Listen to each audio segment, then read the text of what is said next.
we're learning ways to perturb the brain, and I'm just wondering, do you think someday that people will be sort of enhancing kind of quote unquote natural creativity to get people to be more like what we think of as geniuses, or is that just not possible? I love the idea of the vision, that there's a way to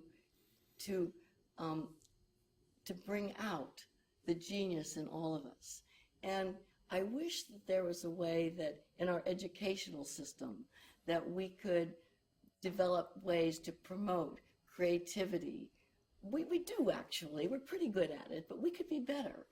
That we could teach people to take risks in education. We could value more the person that takes the path that is not the common path. I think we as a society are pretty good at that, but we could be a lot better. And I think that that's one of the values of studying or thinking about genius. It's a way for us to think about, gee, let's get better at this creative business. Let's find that creative spirit in all of us. Right. Let's move forward faster. I think sometimes people think about the brain as kind of a shortcut to all these sorts of problems. If we just understand the brain, then we can just go right in there and just fix things directly. Whereas it is easy to forget that, education itself alters the brain. Exactly. I think that we have to think about brains in the context of our society. One of the things about genius, I think, is not just an individual or just a brain. It's about opportunity. It's about somebody who is given the pathway to actually make a contribution. Think of our musicians that most of us would consider geniuses: Bach, Beethoven, Mozart.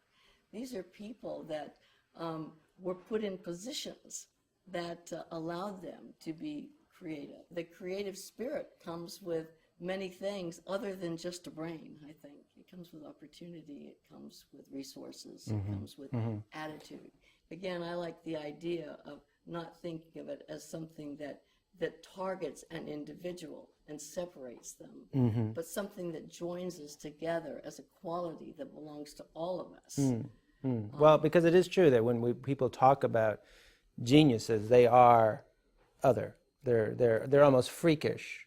Exactly, and I think that attitude really deters people from taking the risk. I mean, it's a double-edged sword. The genius term is often associated with the person that really changes the way we think. It contributes something that didn't exist before, that changes the course of our progress in some fundamental way. So that person, by his or her nature, stands out and is different. And yet, all of us are different in our creative sphere. And that by incorporating the creative person into the mainstream, it might be a way to encourage more creativity. In a way, you've been talking a lot about the things that neuroscientists can't tell us about genius. We want easy answers, and we think, the easy answers are on the brain. And you're kind of warning us like, well, we neuroscientists, we don't know all that much. The brain's a complicated thing, and it's a social thing too. So, I mean, what do you think that neuroscientists can do to help us understand genius better? I mean, what are the kinds of studies that you think would be like the best ones to do to make us understand genius as you think of it? I think that in general, the study of individual differences is a really interesting direction to take. Differences in, say, there's some people that have extraordinary memory. And we can design experiments to look at the neurocircuitry that's associated with memory strategies. And we learn something about what makes one person better at memorizing things than another. There are differences in how well we do mathematics and how well we can put things together. And understanding the rules for those differences is important.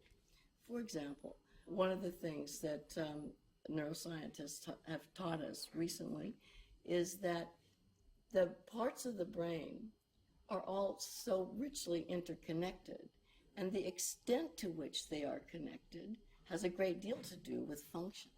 So we're talking about, say, a patch of your cortex over here and another patch over here, and there are like cables joining them together. Indeed. And how well those connections actually work is thought to contribute a great deal to our individual differences. Mm-hmm. Is it that some people have more connections than others, or bigger connections, or what are those underlying differences? Well, it's all of the above. In some cases, the connections are actually more richly innervated. There are simply more of them. In other cases, they go to slightly different places. In other cases, they're just stronger connections, which means there's less noise in the brain. I mean, all of those hypotheses are viable options. There's evidence for all of them, and they contribute to considerable differences between performances of one person and another. So if we start to get down to these, real kind of biological components of, creativity, of innovation, and of, ultimately what we might call genius, I'm wondering, can we start to kind of figure out, like, are geniuses just born, or are they made, or what can we figure out, like, what the differences are? Was Einstein just a blank slate when he was born, and he just happened to have a really good math teacher in first grade? I mean, how do those connections, what do we know about how those connections develop in children, in teenagers, in adults, and how the genes play a role in all that? That really is the $64,000 question. And it is the question that we would like to answer.